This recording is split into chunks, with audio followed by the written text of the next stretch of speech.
We continue our forum and next speaker, Kristián Lipták.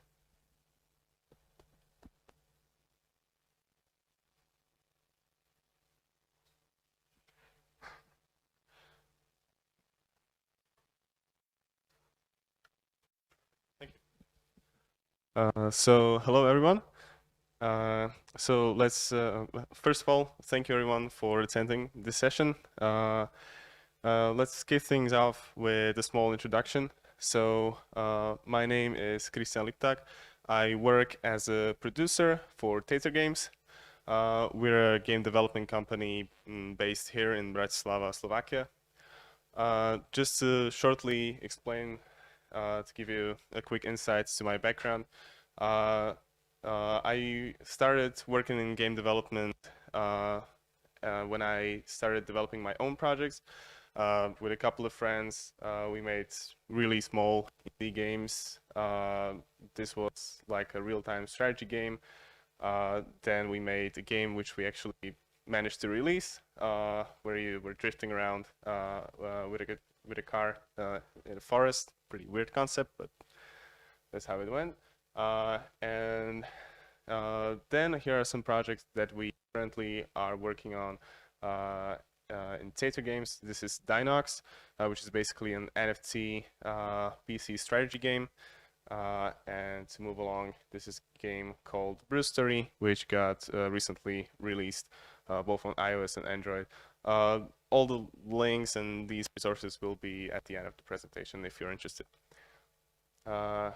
So besides that, I've been working in some various fields which support my knowledge in the game development, whether it was stuff like UI UX design or app development, leading app development, and doing sort of any stuff that seems interesting. So first of all, let me explain what's in for you in this presentation, because I talked pretty vaguely for now. So yeah, and apologies, I made it with emojis and macOS and this kind of switched things up. But so basically I'll talk about some project management workflows, some tips, some insights, some highlights, what we use in production. Some of the main points, I will go over a life cycle of a project, which will be kept pretty general and high level so everybody can understand it clearly. But I'll dive deeper into highlights every now and then to, for example, what management tools we're using, how we're using them, and what are the specific aspects, and making people more competent, using empathy, and so on. So let's start off. First of all, I'll give a really quick explanation. I'll not go super in depth just to get things going, and then I'll dive deeper. So when the project starts, basically we go over for collecting materials and vision. The important part is that we share it with the team. We set up a team just so in a way that the skills of all the team members are in alignment with the project needs. And when we put it all together to document all the vision and all the materials and resources we have for the project, we immediately share it with the team so everybody is involved from the first day. Then once we go over a project overview meeting where we discuss all high-level goals and all the feedback and ideas, which is a really important process to also gather feedback from developers and keep everybody tightly involved. Then we process to the overall creation of workspaces, just setting up Slack channels, project board, shared folders, and all this stuff, which I'll dive into more in depth in later slides. So then it moves on to planning the first sprint and possibly 2 or 3 sprints in advance, this is like the ideal, except the high-level timeline, and planning the timeline where also assigning the first tasks, planning deadlines, and so on. So here I will dive into one small insight what we use instead of task prioritization is, I think I like to call task essentialization. What the essentialization is about is that when you have a team of developers and you give them tasks which are prioritized by could be sort of a lot of priorities. So let's say low priority, medium, high, and sometimes somebody would add urgent priority and so on, and then you mix it up with labels, and then the chaos happens. So what I like to use is that I have a little formula here that only 1 of 10 top tier tasks get into the sprint. This is always relevant, obviously, to the project. You person that will give you hundreds of ideas, or you could have a person that will give you 10 of ideas, depends. But basically limiting it all to only the high priority tasks which get into the sprint is what we use to make sure that developers are really tightly in alignment with the priorities and they're clearly working on what they're supposed to work on. Whenever they want to pick a different task or they have some time left on their schedule, they can always aim for the backlog, which is always accessible to them. So this is basically separating the might do task from the must do tasks. Many times it happens that either product owners, game designers, creative director, and so on, they want to put there together so many ideas that it's really not possible to keep it on track with production. So this is just a slide to make sure that we are delivering all the things 100%ly and not making any mistakes in the process, which I will explain a little bit later in a few minutes. So then we proceed through the kickoff session, planning session, and here I'll combine 2 things into one. Basically both the vision sharing, I'll explain it, that vision sharing and production updates and the first planning session are always held with all the developers. The point of this is that it really speeds up the stand-ups. We have a daily stand-up every day. Oh, it's a daily stand-up, right? And basically, when all the priorities and all the resources are shared with the team up front, let's say on a weekly basis, then the stand-ups are way quicker and there's no need to discuss or somehow refer to some task and give longer descriptions. Also, just a really brief note that daily stand-ups, in my opinion, could be at any time of the day, since when we're working with some, I don't know, some external people, contract workers, I don't keep it as a rule to have a stand-up as early in the morning as possible. I think that the 24-hour window is enough of a metric, and when it's even a little bit later, let's say even beyond lunch, if the team requirements are as stated, then basically it is, I think it's still as effective as if it would be as early in the morning. So, but let's move to the key point, which is to keep everyone's priorities in alignment. So what I'm trying to prevent is when I'm planning the priorities, when I'm basically essentializing these tasks and putting it all into perspective, I'm trying to not keep it for myself as much as possible.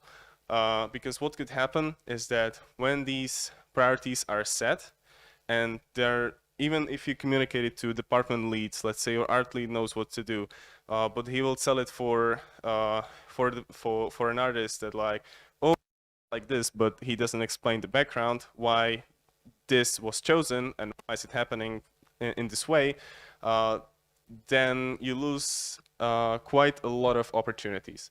So sharing priorities with everyone really helps to keep everyone in alignment. So whenever there's a task they're working on, they know why the task is being part of the sprint, and they're clearly presented with the priority and with the desired outcome they should reach.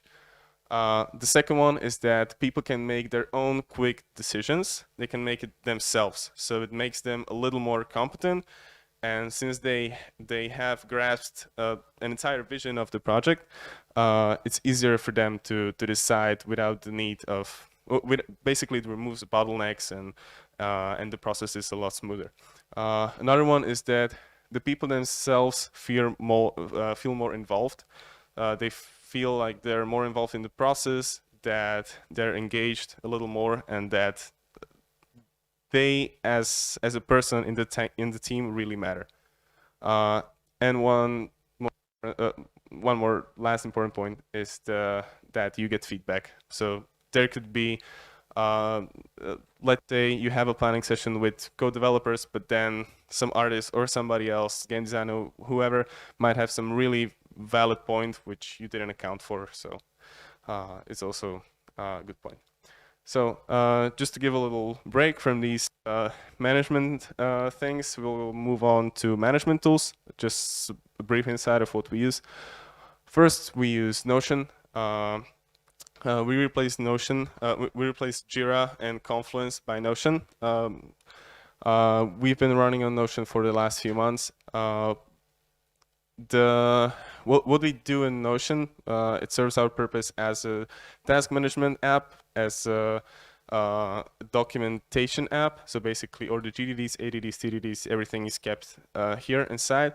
Also, idea collection, bug reports, you name it, everything we keep right now here. The reason for it, it's quite a flexible management tool. It's not as robust as Jira or Confluence, or let's say mainly Jira. But we decided for this choice since actually some of the Jira features or the way that it's laid out made it actually harder for our developers to work. For example, it made it easier for code developers, but artists or game designers were a little bit overwhelmed with some of the features.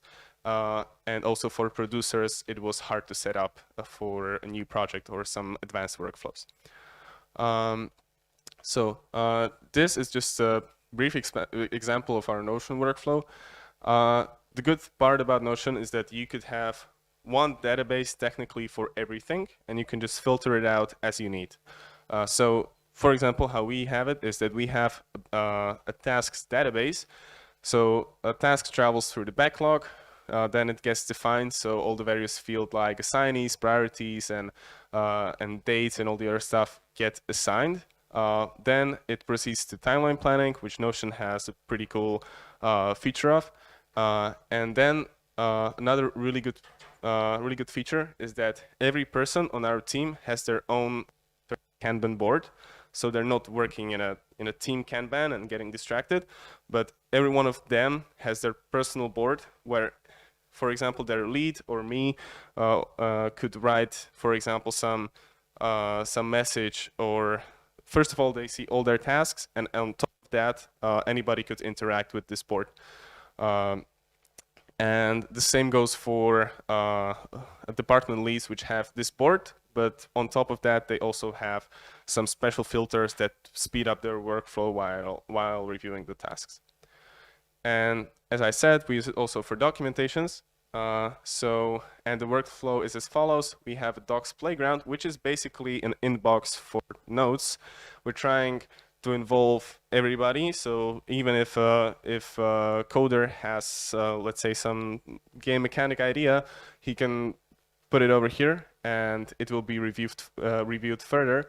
The point here is to remove the friction. So if I would tell some artist or somebody to go and add a document somewhere in the structure of documents, he could get lost, or it could be a pretty harsh stopper for him, while putting it into an inbox seems as easy as possible, where then the documents are evaluated by a game designer and potentially a product owner, and then they're being sorted and the tasks are created accordingly, which is once again one of the pretty cool features, that is just a drag and drop into task database, and then we have the tasks already ready to go.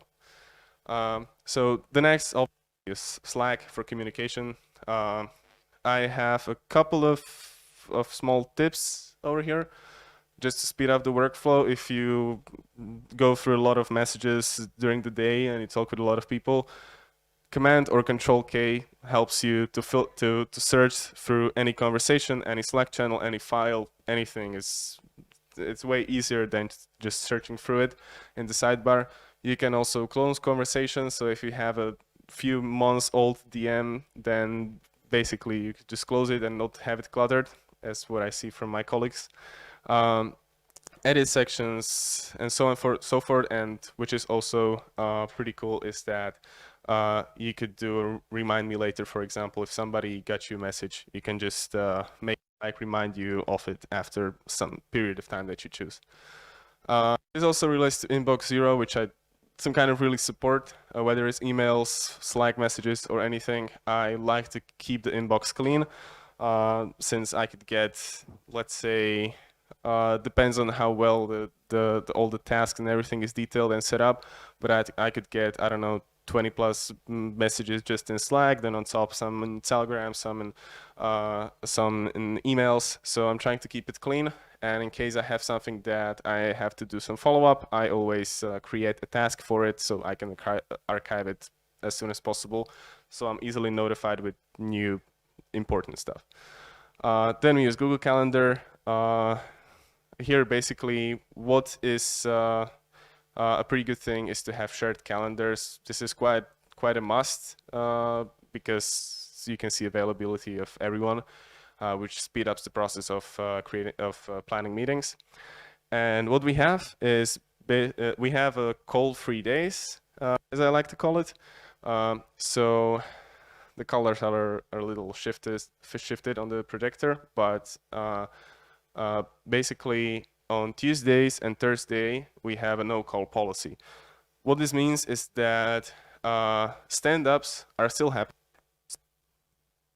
Just to keep everybody in alignment, but no other calls are scheduled for this day. The reason being is that many times these calls have quite some maybe.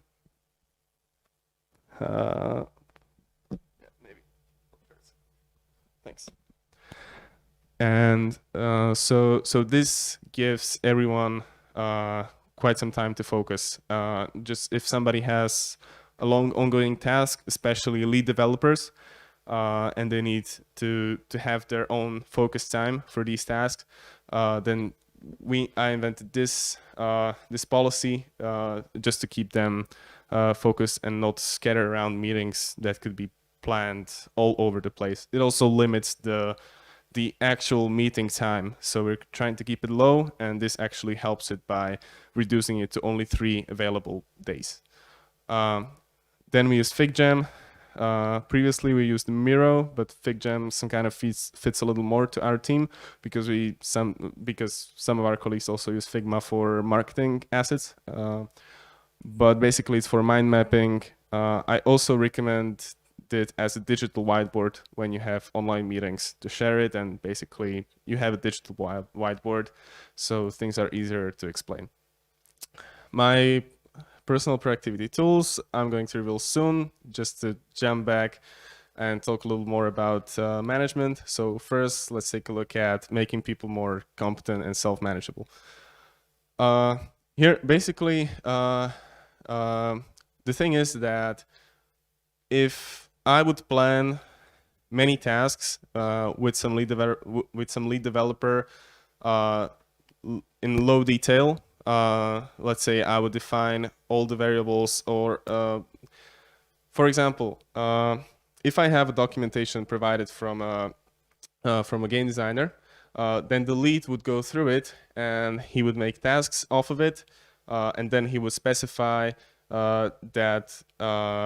he would specify where the assets will go. For example, he would link some wireframes and so on. So what we are trying to do is make people more aware of all the sources of those files and making those sources as organized as possible.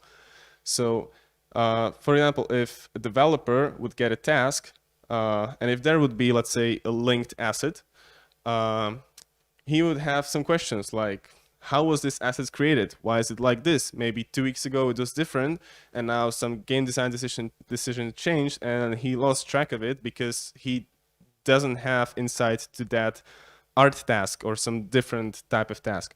So the point here is to have optimized sources. So all of these sources are linked together. So wherever there's a task, obviously there's linked blocking task, as many of you may already use. And there we have embedded Figma wireframes.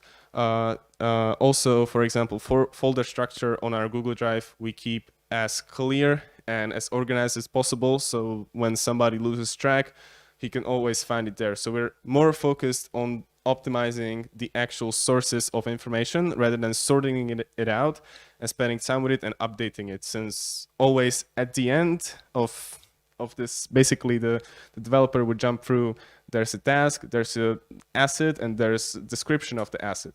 So this gets updated, so eventually it ends up here. So it skips like through 3 steps of updates. So we're just using this feature at its most capable use. We also, I like to call it, we combine it with the iterative process. Basically, we're aiming many times for the first complete iteration. What this means is we don't want to have some, for example, let's talk about character movement. We don't want it to be that a developer and artists start to creating assets, and then even though there's a documentation, all this stuff, and there have been some development sync and everything has been phased out, it could happen that, let's say in the middle of the development, some parts are done for 20%, some parts for 50%, but we don't have some final outcome that we could test out. So we're trying to keep it more phased out. So let's say first off, we will start with character movement basics. Then we would go over to doing the animations, then optimizing the actual character movement, and then adding more VFX on top and so on. So we're trying to apply this for art and all the other departments. So just to make sure that it's really clear that, for example, this is a wireframe, this is a sketch, and all of these let's call them breakpoints or checkpoints, get shared over to our Slack channels, or to the Notion workspace, which are linked together. So that everyone who is involved in this process is notified and up to date. So instead of solving, one more just like quick highlight is that instead of solving others' problems, we're trying to help them find a solution. So sometimes, even though if it takes a little bit more production time, sometimes we let them to find a solution themselves, which makes them more competent and which makes them gain more skills. And instead of taking your time, it makes them grow off of your expertise, which in turn saves you time. So some kind of, it's a win-win situation. It takes a little more production time, but if you have it, try to experience with it. So now we move on to personal productivity tools. I like to use them a lot because I'm more of a person that's not only to project management. As I explained, I also did like stuff like coding, art, some tech art, UI, UX, whatever, all this stuff. So I like to give feedback on some of the tasks and to make sure that I'm kind of checking on people a little more frequently if they're in alignment with the vision. And basically, I use a personal Notion. I use the Building a Second Brain methodology by Tiago Forte, which is a pretty cool course. You could check it out. It's basically to make your notes organized and also your files and not go all over the place to chaos. But basically here, I could stop using the word basically. Apologies. So now I have a quick explanation of how thinking on paper, how writing things down on paper when you're problem solving can actually revert back and enrich your actual thinking. When you write things down and problem solve on paper, then you fact check all of your problem solving ideas, and you reinforce your solutions. So when you see them on paper, it's easier for you to understand if it's really a valid solution. It provides way more clarity because you see everything visually, and it also provides unusual associations. If you have many things listed out, you can connect them pretty easily, and it can invoke idea creation of another solution. So yeah. Then I some kind of stick to using my own personal to-do app in combination with calendar, personal calendar. The thing is, even though having, I basically removed all my tasks from the team task management app, which we use, which is Notion.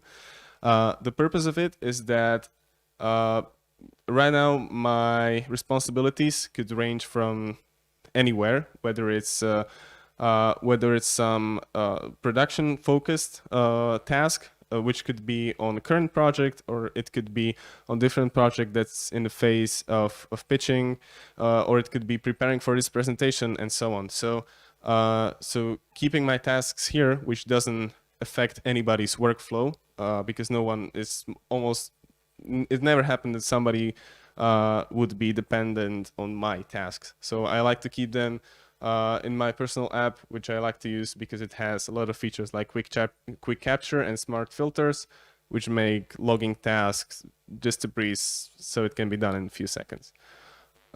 Here I have a quick insight from the Building a Second Brain course, which is the para method. I'll explain it here a little bit. So I really like to use this because it improves your file structure, and finding files becomes super easy, and working with them. So first of all, you have projects, which is only for your ongoing projects. So for example, it would be project that I'm working on right now, which is Brew Story, and also this presentation. This presentation I also consider being a project since it takes a little more time, it has a deadline, and all these other aspects just as other projects do. Then I sort it out to another folder, which is areas, which is basically never-ending areas. So it's not a project. It's stuff like improving your knowledge, people skills, so you could have some decision that were made because of some, let's say you had some one-on-ones and so on. So it would be stored in the areas folder. Then some references, which is basically reference to anything valuable, links, files, whatever, which are not active. So it's not related to this presentation, for example. And then everything finished. So once I get this presentation done, the flow would look like now it's here because I'm working on it. Then let's say if I would have another event somewhere that I'm aware of, it would go for references because it's a file I want to keep basically on my reference list. And after it, if I would have no other plans with it, it would go to the archive, which basically describes the process. Then just a quick mention to, it's pretty cool to use a window manager when you have a lot of meetings and stand-ups. It allows you to resize windows and move through different screens super quickly. And if you use a lot of tools, let's say, like I mentioned, just stuff like Figma or actually Slack, Google Calendar, and so forth, and you want to have a meeting, it's pretty cool to jump back and forth with it, and it speeds things up.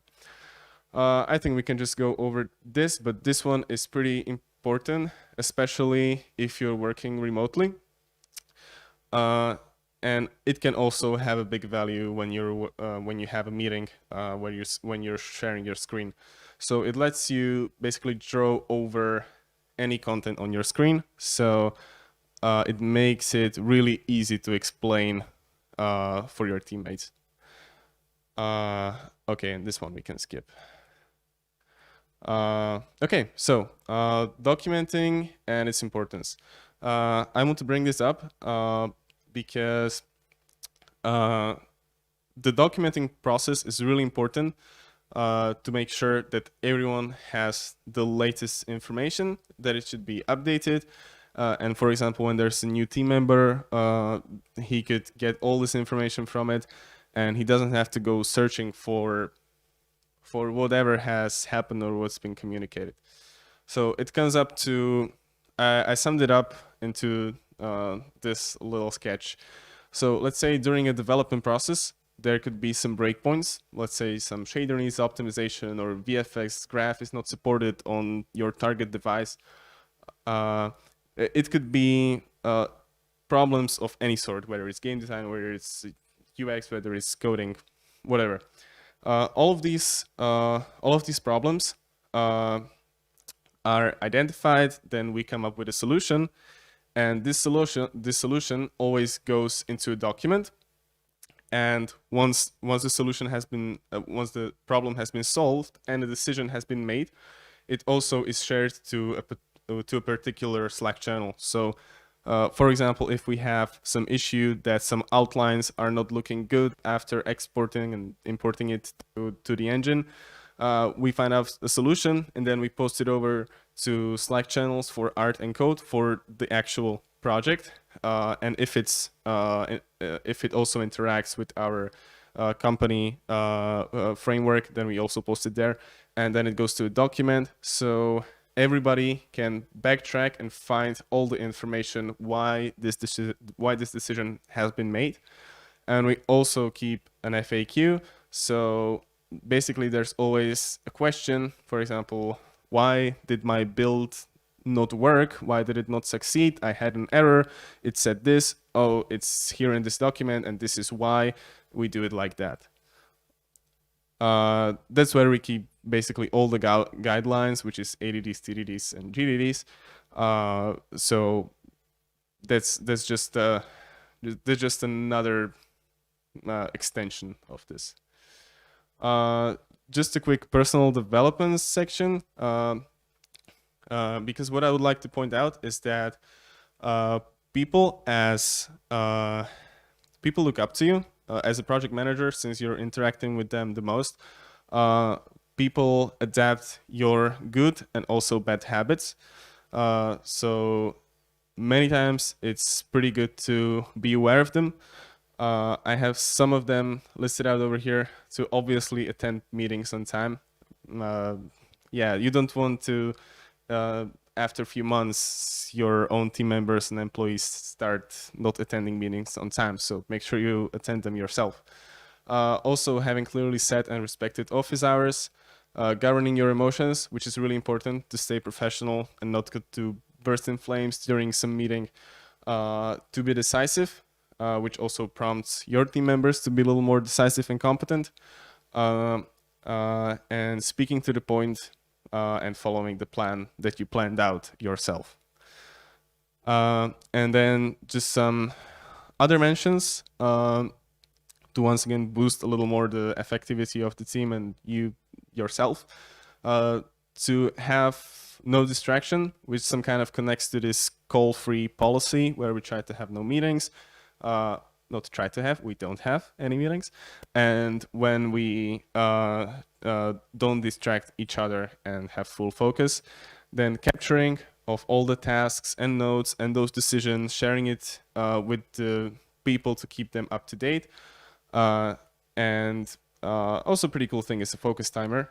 If you have a lot of tasks and you need to focus, or time blocking it in your calendar, because when you have a lot of meetings, you could get tangled up in them. Some could overflow. Many things can happen, and things on your to-do list just roll over to the next day and the next day. So if you schedule it and you already know that the block is there, and you will not overbook it with a different meeting. So one of the key elements is also empathy, because the management system, all the tasks and everything could be designed as greatly as possible. You could have the most effective developers and so on, but if you don't have a good morale and a good vibe in your team, then all of it some kind of goes to waste. So I have a couple of really quick points that I'm trying to keep track of as a non-HR person. So I'm making sure that people are happy with the work, analyzing all the time if the work they're assigned to is really the work that fits for them. There could be some UI element creation assigned to some artist, but he's really a deeply focused illustrator, and things might go wrong. So this is one thing I'm trying to keep track of. The second one is so that everybody has a balanced workload.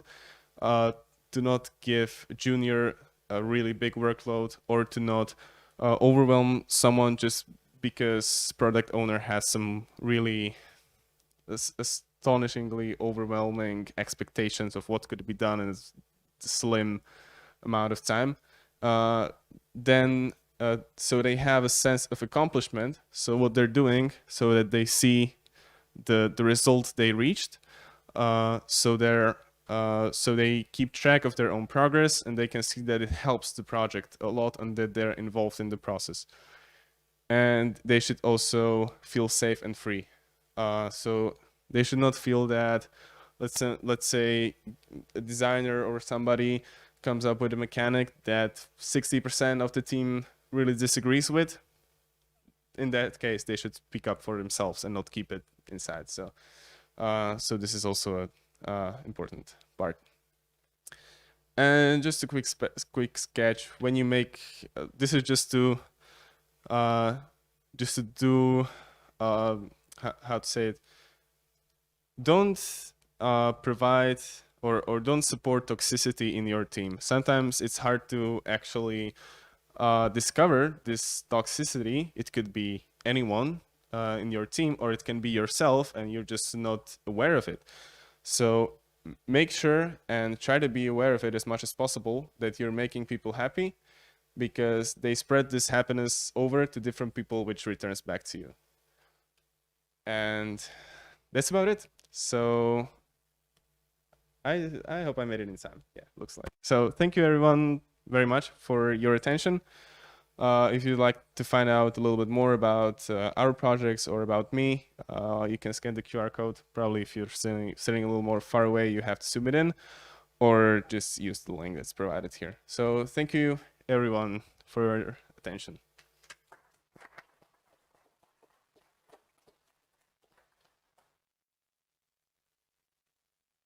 Any questions, maybe?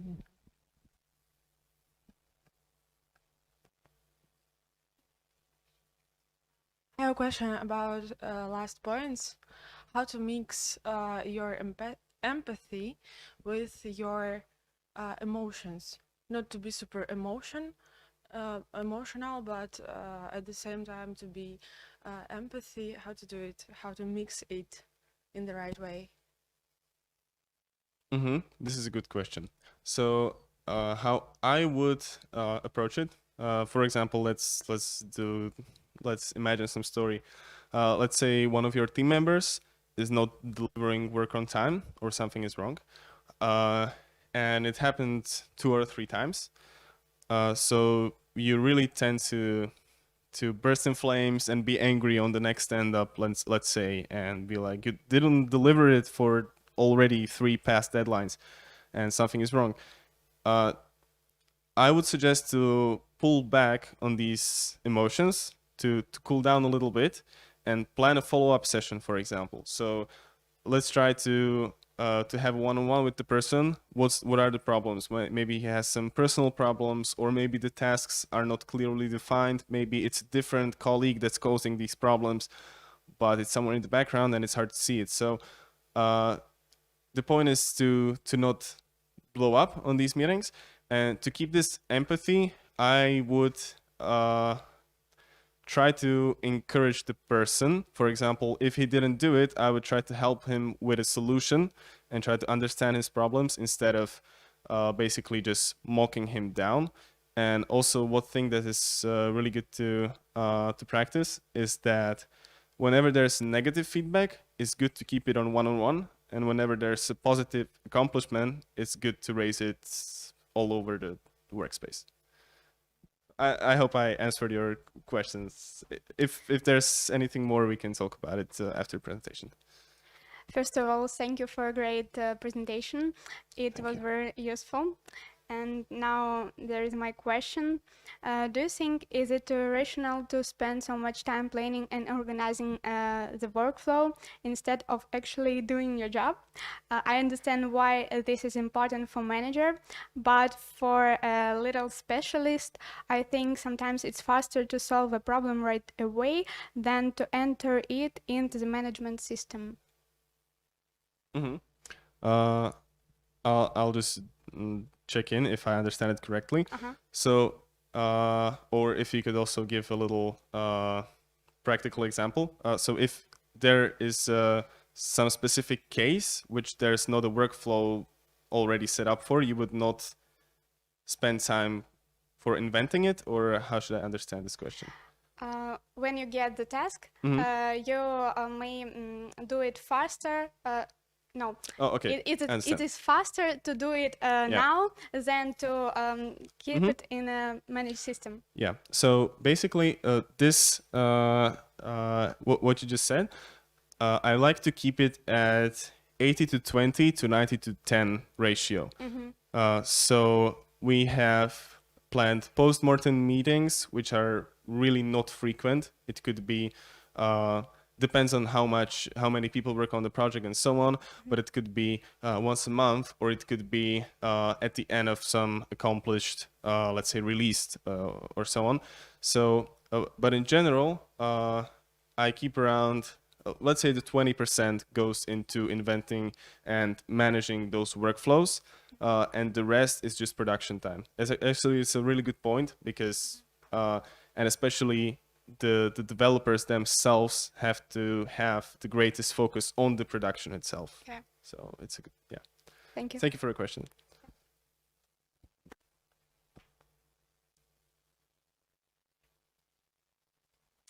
Hi.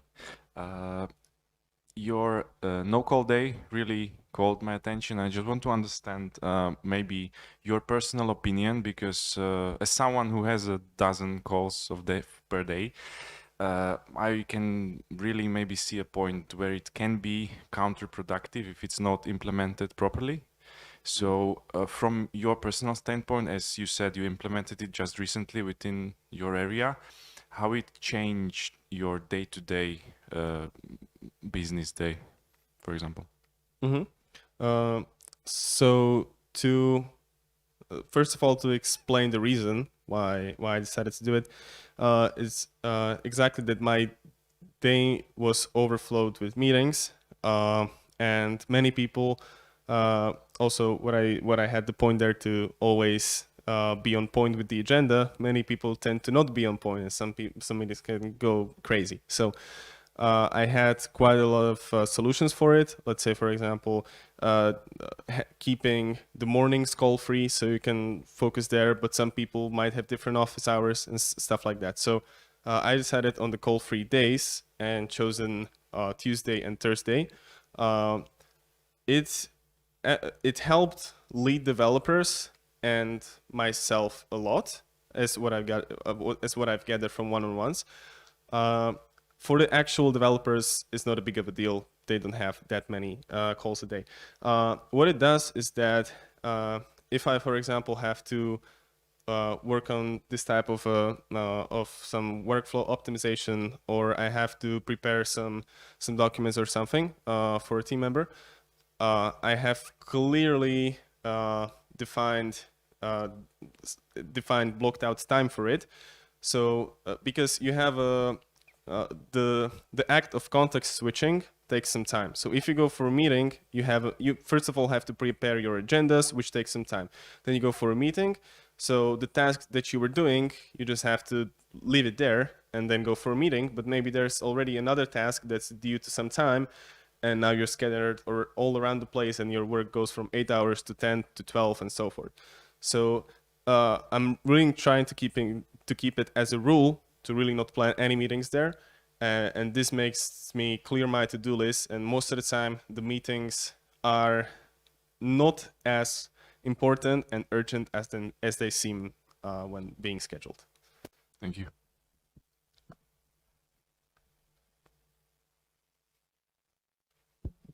Hi. First of all, also thanks for the presentation. It was really interesting. One question to better formulate my question is like, how many people are in the company that you manage, and how, like, are they older, experienced, or maybe younger? So I'm the youngest at our company. Okay. So not many younger employees. It's 30 people working at our company. We work here just around the corner, basically. The teams depends. Depends. For example, the Dinox project had around 9 in-house developers. Then we had cooperation with another company. They could have around 5 developers at that time, I think. And Brewstory has just right now we've been changing around the teams a little bit, and Brewstory has, after the team change, there's right now only around 5 members with some external, once again, for marketing. That's So this team is being kept pretty low. That's actually great for my question, because, like, imagine a smaller team of around 4 to 5 members who are, each one of them is 15 to 20 years of game development experience, right? And each one of them has their own habits, how to log tasks and problems and challenges in their part of the project. And it's a small team, so they don't really need like some huge system for management. And how would you approach like unifying this with new tools? Because like old dogs don't really like to learn new tricks. And like how would you progress like with that team? I would definitely not try to persuade some specific tool for these people. I would have a session with them to do some kind of get some insight of how they are planning their task, if and how are they following their own system, if really what they're doing is effective, and if it's a good thing. I still think that having one big complex system can be a pretty, for me it's some kind of a must, because it helps me to share the vision, to share the plan, the timelines, because you could have many views of the plan. You could go really low level, high level, and all this stuff, and when it's visible for all the teammates, I think it provides some really great benefits. So I would, if let's say your team members, if you have a small team and they're super self-manageable, let's say you have a sprint and you tell them like, these 5 bullet points will be done, and they do it and they review it themselves, and I don't know, whatever else they do as autonomously as it can be, then I think it's totally free for them to use their own management tools, as long as you keep track of these tasks at, for example, once per week. Depends on how much you trust your team. Thanks. Thank you, Kristián. Thank you, everyone.